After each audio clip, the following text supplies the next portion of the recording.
Hey everyone, Sean Tierney here with the Automation Blog and School. And in this episode of the Automation Podcast, I sit down with Miriam from Phoenix Contact to learn all about cybersecurity and their remote connectivity products. Miriam, thank you for coming on the Automation Podcast. Really appreciate you here to talk to us about cybersecurity and remote connectivity and what products Phoenix Contacts offers in these areas as well. Before we dive into the content, could you just take a minute to introduce yourself to our audience? Of course. Hi, Sean. How are you? My name is Miriam Coronado. I have kind of an interesting background. Born and raised in Venezuela, I did electrical engineering, telecommunication engineering, and even I have a master's in cybersecurity dedicated to the industrial control systems since, I started with Phoenix Contact. I would say, if you want to just connect with me, I do regular, posts about cybersecurity and the different products that we offer here within the company.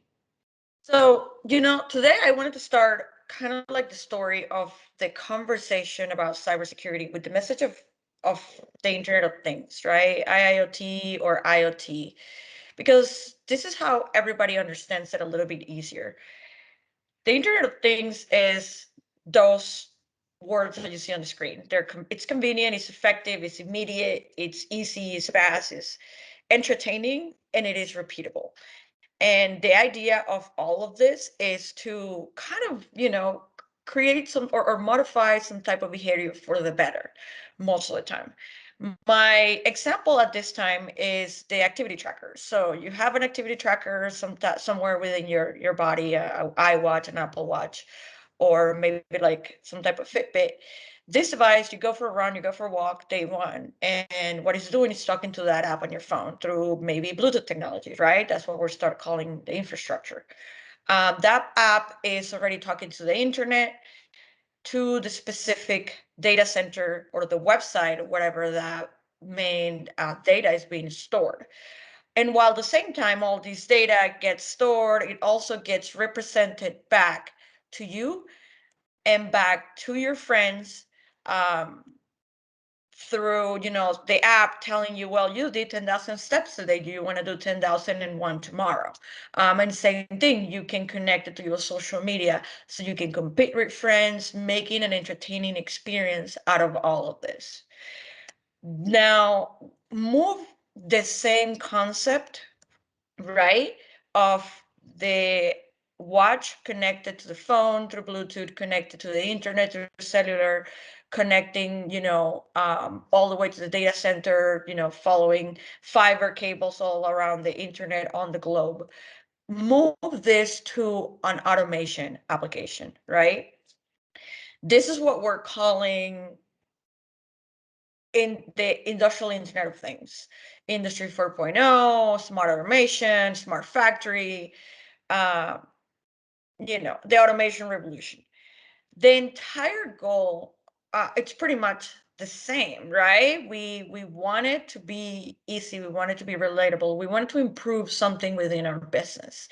And on the different infrastructure, on the different verticals, they have different goals. Like you might want to increase productivity or lower costs or enhance some type of maybe support services, or you want to have resourcefulness, like with AI, or you want to have more visibility and optimization. A couple of examples that I always like to give, like smart grid is an example because it gives you energy management, predictive maintenance for an enhanced like field service experience. Artificial intelligence with machine learning can pretty much figure it out, self-healing or automation within the product lines. On the transportation side, we already know about, self-parking or self-driving vehicles, which is also tied directly to artificial intelligence. And, cloud SCADA, right? Like just having that data available for everybody there. So if you take a look at this circle, or try to get back to this circle, we have the sensors already in place, right? On an automation plant, for example. We already have those sensors that are gathering or creating that data, talking to the PLC. Maybe they're talking to a specific protocol. However, these devices are not smart enough um, just to maybe modify it to be readable data. Like this is where we start talking about like things like MQTT to be able to transport it out to the internet or to some type of cloud where you do the analytics, right? That's where you want to do the analytics. Most of the analytics right now for industrial control systems are it's being done on the cloud, just because resources and industry analytics is very specific per industry, right? And then, of course, you want to have that data back to you, presented to you, being the plant or the specific machine, if they're doing um, predictive maintenance or AI self-healing, to the machine back to improve that process, right? This, if you take a look at the arrows or the infrastructure itself, it's where what creates the security dilemma, right? Security Hmm. slash cybersecurity dilemma. It's nice and easy, like all the idea and all the positives of what the new technologies bring into us. Honestly, like I don't know how we used to live without it. But um what people kind of starts or the security slash cybersecurity dilemma here is we're not thinking about everything else, right? This is where we come in with the data privacy issues on the Hmm. standard commercial side.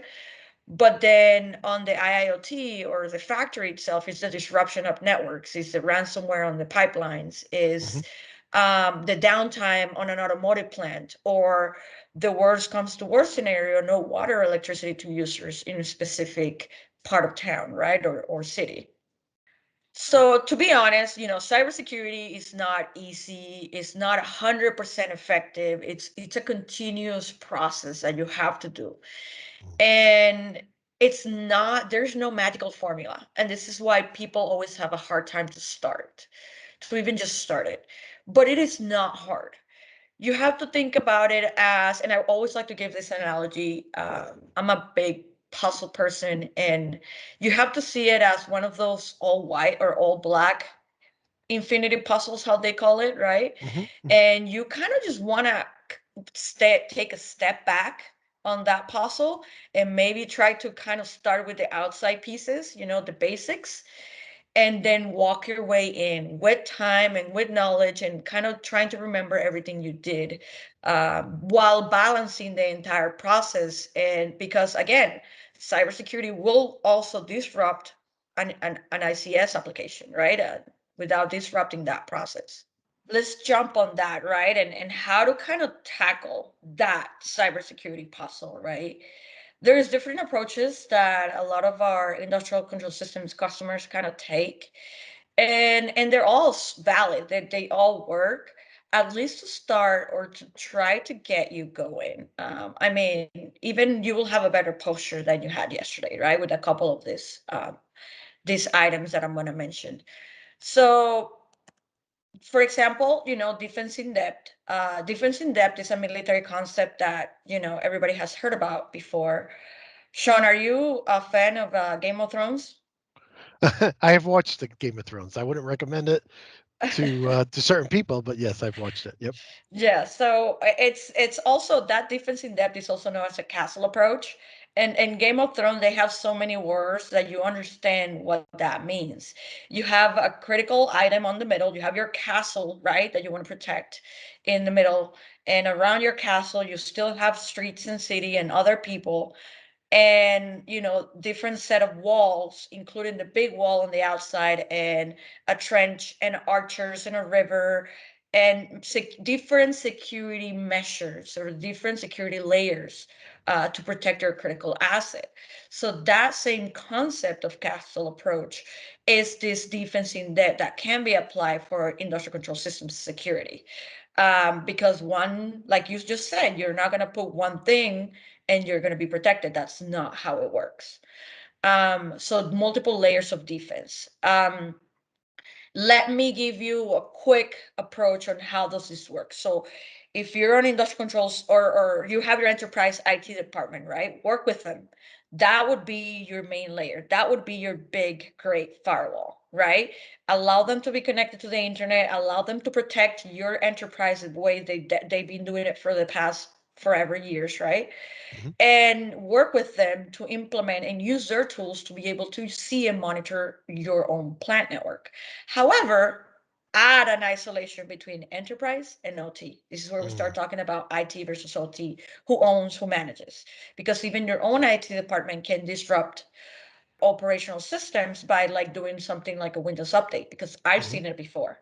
Hmm. Um, so isolating, the OT plant, and then within OT, then you want to isolate lines if it makes sense, right? Depending on the industry, if it's like automotive versus water wastewater, you might have different processes that you can isolate. So if Hmm. one process gets disrupted for any reason, not the entire process is disrupted, right? And then little things you start walking in by machine level and even device level. You protect the PLC a little bit different than you will protect an operating system like Windows. So that's one of the basics, defense in depth concept for industrial control systems. Now, another effective security approach is kind of taken by our good friends on IT, right? They call it holistic approach, and it is a mix of these three gears, which is the technology, the processes, and the persons, which goes back to we were talking about at the beginning when we were talking about the different attacks. The people is so important. Training people, increase awareness, employee training, just letting them know that they have such a big factor, because majority of this cyber attacks start from the inside. And it's not because we are the bad person, it's just we are easier to trick, Hmm. right? Yep. So it's easy for us to just click on an email that looks similar to what we're supposed to get, right, from our bank, or a fake email, a fake URL that is downloading that malicious code. After we do that, the person has access to everything. And that's how, social engineering works. It's easier to trick people and getting into systems like that. And of course, it's not just that. You want to have the technology, right? Physical security, IT and OT security, and implement it correctly. Use security features correctly, and the processes. Of course, what are the policies and procedures for attacks, or what our employees should be doing? This is the risk management that we're following. All of that should be working together. That within that holistic approach. Maybe, our customers are using some kind of standard regulation compliance. Maybe they fall under NERC, compliance. That is pretty much utility sector. Hmm. But you can hear a lot of the, most known ones, IC 62443 or NERC, or maybe you're following a private industry notification. This is the one that I'm showing is the one that came out after the water facility um, in Florida got hacked. And Hmm. it's just, basic recommendations. This is what you should be doing and you should not be doing. And, passwords and things like that. That's a good starting point. Just grab one of these informations and start working your work towards that, right? At least it gives you a basic. And let me give you a good one. And I want to start with the IC 62443 because it kind of encompasses a lot and it's moving towards what it should be looking like, a real, regulation. So this is what IEC 62443 looks like. It's a cybersecurity standard. A lot of like automotives and manufacturing and even water wastewater customers use, just to get started.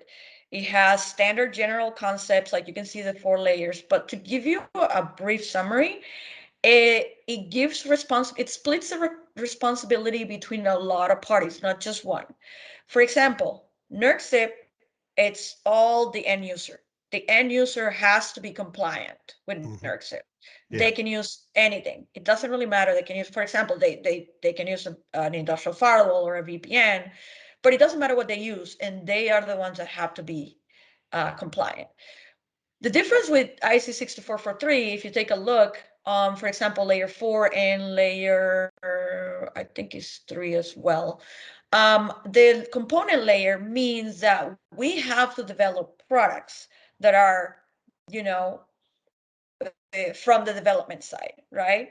We have to have security features or features built in that also will protect the user. So it kind of encompasses for everybody, the end user, the vendor, and anybody else in between, like the integrators that are doing the project for services. So I really like how this standard is approaching the industry, because everybody has a place, everybody has a little bit of a piece to actually implement this standard, okay?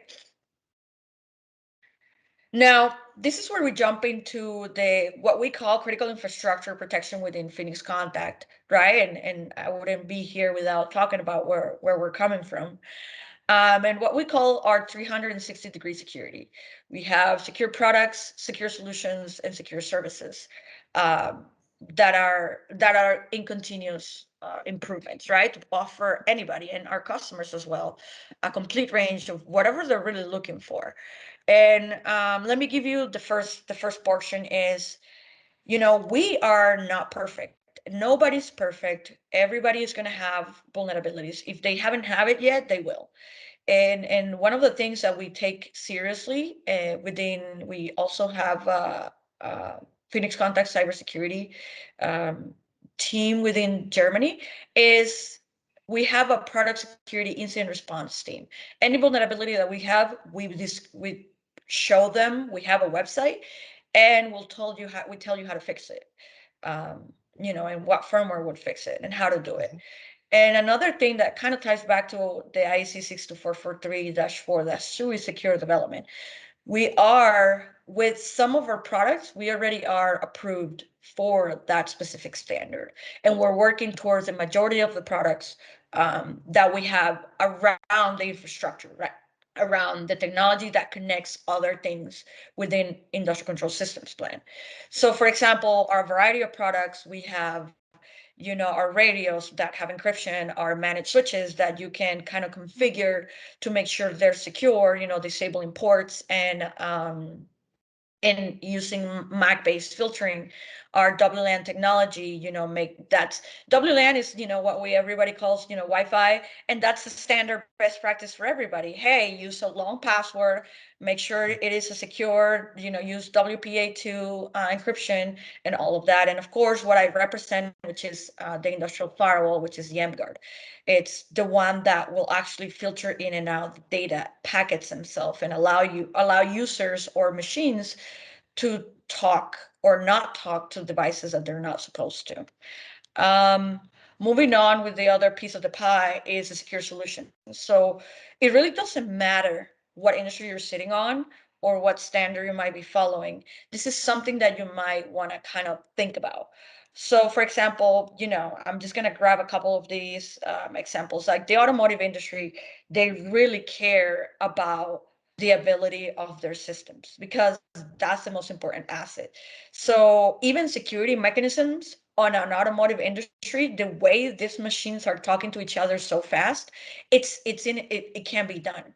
So they have to have some type of gap, and I'm not saying it's fully gap, but at some level they have to let the machine just talk to each other, but still need to apply some type of defense in depth, because they want to increase that availability, they want to of that production line. On the energy industry, you have to follow NERC compliance. You have to implement some type of physical security, cybersecurity. You have to report it. You have to be audited every, I honestly don't know, but I'm going to say every year, to be able to be compliant and be able to be in production. So all of that is very, very important. And then the last one is secure services. So security cannot really be achieved successfully unless all of these security mechanisms are implemented correctly. So nobody knows better our products than we know. So we can be a partner for the integrators, or we could be the integrators for that end user. We can help you assess networks. We can help you design a secure network or build up to what your existing network is. We can help you configure and document and support and train and even monitor. We can help you kind of get to that the first, steps and building up to that specific security puzzle, and build up and train your staff and make sure everybody's comfortable before we even walk away from that security implementation. And with that, of course, I want to focus on the main first piece, which is our industrial firewall. Our industrial firewall is what we call the FL mGuard, or the machine guard, what the mGuard is. And it's an industrialized product family that provides security and remote connectivity, network security and remote connectivity. We have a variety of hardware, as you can see, but the main functionality kind of stays like that. And this is where you're going to see the majority of the applications, right? So we have gig, we have additional ports, we have cellular modems, we have commercial variants, and some I/O that will control specific VPN and firewall functions. But you will focus more on the main functionality, because the main functionality is what actually, gets you protected, gets you that first step. So the first thing is the network integration. We support, it doesn't really matter how your network looks like. It could be, a new network that you're designing from scratch, or it could be a network that is already existing and you don't have available IP addresses. You can still fit up the mGuard, and that's what we call stealth mode. It's like a bridge mode, right? You just put it in there and you still have the firewall capability or the VPN capability built in. So you just put it in there and it will give you all of that.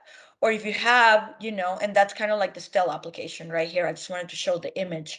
It doesn't really matter the IP addressing. We can still fill up that specific application. Or if you have something new, or you're adding equipment to an existing network, this is where routing is, right? You have a router at home. Everybody has a router at home. It's just kind of connecting subnets all together. And honestly, one of the bigger applications, or one of the biggest applications that we have for this industrial device, is the routing, and specifically NAT. So NAT is huge for industrial control systems, because you keep connecting machines and equipment and devices. And the problem with this equipment is that you have like duplicated IP addresses within the network. So you want to make sure this data, doesn't get corrupted, or you don't create conflicts on the network. So NAT solves that issue. So when you do it, you solve these issues with an industrial NAT device. And that's what the mGuard does very well. And we're not just fixing the problem of duplicated IPs, we're also giving you an easy to configure, easy to use firewall. So you are implementing the security even from the get-go, right? So this is NAT and firewall together? Yeah, so Oh, nice. I'm talking about, network integration, network security, and remote connectivity. These functionalities are kind of, I'm explaining them kind of isolated, but they're all a la carte. You can use one or you can use them all. NAT is so useful for an OEM Mm-hmm. who's, let's say they're the OEM making this machine, and they always want to use 192.168.1.5, Yeah, 1.6, because they make the same machine over and over again. But when they deliver it to the customer is going to give them a 10.10.1.2 or some kind of IP address on the company network, and that's where NAT is really great for OEM, so they can make every machine the same, but also provide unique addresses exactly. to the end user for each device on the machine if needed. Exactly. And I haven't jumped into the remote connectivity side, but same thing with, remote connectivity. So now the OEM can offer the end user, hey, just give me an IP address and you'll be fine, because I have a router in the middle doing the NAT or whatever else. Mhm. But not just that, the same device can also give that OEM remote connectivity functionality. So they can come in and troubleshoot whenever that machine goes down, right? Yep. And we're going to get to that slide. Okay. Now, a firewall, right? The concept of a firewall, or an industrial firewall, it's pretty much to, filter data in and out. I mean, we already know how data, PLC and a device or an HMI are talking to present data, or a workstation is like you get data in and out, and that's what you're reading. So the firewall is doing, just getting the packets that are going through that cable, reading the packets, and some of the packets could be like the IP addresses, the ports, the protocols, source and destination, and then just reading it and saying, hey, are you allowed, yes or no, from whatever the built-in rules are. And the same thing, I already know this conversation, does it matches to the response, yes and no, I'm going to let it in. That's pretty much the basics behind it, right? So now the industrial firewall in the mGuard, it's a little bit more than that. Like you can even support all the way through application layer. So if you think about it, all of these specific items to configure an industrial firewall, it's more for an engineer. It's a little bit of a hard task, right? Mhm. You have to understand packets, you have to understand IP addresses, you have to understand data flows, you have to do Wireshark captures, you have to get data logs. Like all of this is kind of tough. And not just that, grabbing that data and analyzing it and putting it as a matter of firewall rule, it gets a little complicated for an industrial engineer. But I always like to mention that it doesn't have to be hard, right? Mhm. This is why you have, companies like us that we can help you and support you on any application, right? But we also have a feature which is pretty cool on the new 1100 mGuard, which is nothing more than a firewall assistant. Do you have Sean, like an Alexa or a Google device Mhm. at home? It's, hey, it's pretty much that. Hey, you will log in into this mGuard that you already have configured for an app, for example, Mhm. and you'll click on that start button that you have inside of the web-based management. What that firewall is doing, it's pretty much opening the firewall and looking at all the packets that are going through and just logging them. So it's not doing much. It's just logging the packet, source and destination. It's doing a lot of the data kind of logging. And then after the fact, the user will come in and just like, okay, this is going to be accepted. This is not going to be accepted. This is going to be accepted. This is not going to be accepted. And you move on. Like it makes even the firewall configuration very, very easy on these our newer devices that are the 1100 devices. So Okay. if you have the programmable controller and the HMI and the SCADA system, they're all doing their thing. Mm-hmm. And then after a while, it's been running for a while, so all the traffic that you would expect to go through it has gone Yeah. through it. You can Yeah. come back, you can press stop, and then you can go through and you can say only allow what I say. Anything new that happens in the future will be denied by default because it wasn't part of this process where I approve. Exactly.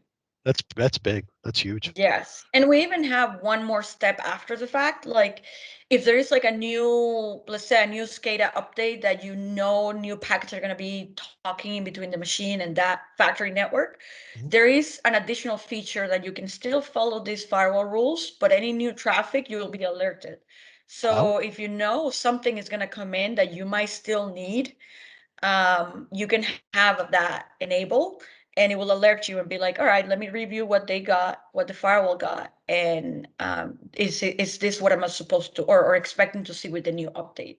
It's very cool device. mhm. And of course, let's not forget about the remote connectivity for VPNs. I mean, VPNs is not a new concept. We've been doing it right in the industrial control system since like modems, right? um, Yes. yeah. So this is VPNs is a secure way of connecting those industrial control systems, those remote sites. OEMs are very familiar with this type of applications because they need to support their machines and all of that. But VPNs, again, the same as a firewall, it's hard to implement. It's not easy for just what you call your standard OEM. They don't have, an IT expert building, and let me give you an example, building certificate, modifying public IP, doing port forwardings on the internet, creating search, configuring the VPN client and server. Like there is so much that you have to do to be able to fully do a VPN. And this all depends on what are you doing, and I would recommend, like, well, not really recommendation, but the industry standard is OEMs, they want to just kind of have it get it done, do it securely, but get it done. They don't care how it works. Let's just get it done. I need the remote connectivity, an easy way to do it that is easy, repeatable, but I still wanted it to be secure. Now, for example, a water wastewater system or oil and gas, or like more of a critical infrastructure, they want to manage it themselves. And devices like the mGuard can do both. Okay, so we can do both. You can do your own secure VPN SCADA if you wanted to, like the image is kind of just showing remote users, remote vendors coming in, all isolated to the different, for example, automotive equipment. Or you can do a service like the mGuard Secure Cloud, because not all VPNs have to be hard, right? So this is what our answer is to all of those OEMs that just want simple remote connectivity, but still had a lot of security built in. It is a free VPN industrial cloud service, right? So you will go to this website, us.cloud.mguard.com. You do have requirements. You will have to register your company. You still have to use the supported hardware and software. But overall, besides that, there's no yearly fees. There's no limited on how many devices or users you can have. And there's no real technical IT or networking expertise. Everything kind of gets configured for you automatically. You just need to give us a little bit of information. Like the questions are like, hey, what is the IP address of your remote site that you want to talk to? What is the IP address of the reserve IP that you have given the mGuard within that machine network, and things like that. Are you using a cellular device or are you using a wire device, right? All of that gets built in, and you're just learning. There's still a learning curve like a website, but overall you don't have to do anything. The certificates are built in, the firewall and security is already built in to protect your machine and protect your end users equipment, and also protecting you as, for example, the remote user coming in. Like no data that is not approved or is not a response will be passed through our cloud back to you, whatever you're sitting at. So this is really a service you're offering to mGuard customers to take a lot of the to make it possible for them to VPN into your devices and not have to go through some complicated setup every time they deploy one. Exactly. All We right, I'm are with you. doing the complicated setup. We are doing all of that. We just give you the ease of use, right? Yeah. Around it. And that's pretty much the service. And just wanted to let you know that we do call it the mGuard Secure Cloud, because the mGuard was the original product that only supported VPN, but we support a lot of other products that are not mGuard now, and still with the security built in. Sure. So it's just a range of products at this point. Sure. So I can tell inside. I got it. Yep. To close in a little bit on this specific, and let me just kind of click on this because it's very, very important. The mGuard, I gave you the main functionality, right? Like I'm opening all of this because the mGuard, it's an IT product. It has so many features, right? A product like the mGuard. We kind of focus on the main functionality, which is the first layer on the right-hand side, but we have so many other that we can go through and have fit and have help a lot of our existing customer within the different requirements they might have. Okay, we have central management, like a standard IT device would have, a central management software that you can manage all your configuration or firmware updates or things like that. We support certificates for user authentication and management. We can firmware and management of licenses. We have redundancy within the products. We can talk, syslocks or SNMP or LLDP to some type of SIEM platform that is more like an IT software, right? And things like that. Like we have so much more that we can do. It's just that's the main functionality that you can have. And this is kind of pretty much it, right? I wanted to give you like a big picture scenario of cybersecurity, or where the even cybersecurity started for ICS, right? It just started connecting everything, thankfully, because of the internet. But now, it's obviously thanks to the big news and the big attacks that are happening. Everybody knows now that you have to implement security. And like the big slide that we were talking about, security is not hard, but it's very inconvenient. It's a process, it's a project that you have to manage, and it's everything you have to do. if even just implementing an industrial firewall like the mGuard is not going to solve your problems, right? It is a maze. As soon as you want to, hey, let's do this for my project, for my company, for my operational technology, like as a plant manager speaking, it seems like a mess. It seems like impossible. It seems like a labyrinth that it seems impossible, but it doesn't have to be. And that's why I always go back to, hey, go back to your basics, start from the outside and start making your way in. And this is something that you're going to keep building in, right? Use companies or use partners like us that can help you train yourself or help you follow a standard. You can follow a standard yourself. Nobody's perfect. Everybody's going to have vulnerabilities, and you want to make sure you follow the vulnerabilities within the products that you have within your industry. And obviously, the main message at this point is, somebody like us, Phoenix Contact, have the right products, the right services, and the solutions to kind of help anybody, honestly, within the operational side, within ICS, get going and get started. I just want to thank you for coming on the show. That was a great presentation. I'd love to have you back on to show us like some of the actual using of the products. Maybe to have you back Definitely. on tech tips or one of your colleagues on tech tips to show us actually how to use one or set it up or demo it for us. But I just really want to thank you for taking time out of your busy schedule to put this together and come on the show today. Well, I hope you enjoyed that. I know I did, and I really appreciate Miriam coming on the show. We actually had to reschedule a few times, so really appreciate her flexibility and taking the time out of her busy schedule to put this presentation together and bring us all up to speed, not only on cybersecurity topics, but also on their remote connectivity products like mGuard. With that said, if you enjoyed the show on either the blog or YouTube, please consider giving us a like and a sub there. And if you're listening to the audio-only edition on iTunes, Spotify, Pandora, iHeartRadio, TuneIn, or somewhere else, then please consider subscribing there and giving us a 5-star review, as that really helps us grow our audience as well as find new people to come on the show. With that said, if you ever want to get in touch with me or follow me, you can do so over at automation.locals.com. And with all that said, I just want to wish you all a very happy, safe, and healthy week. And until next time, my friends, peace.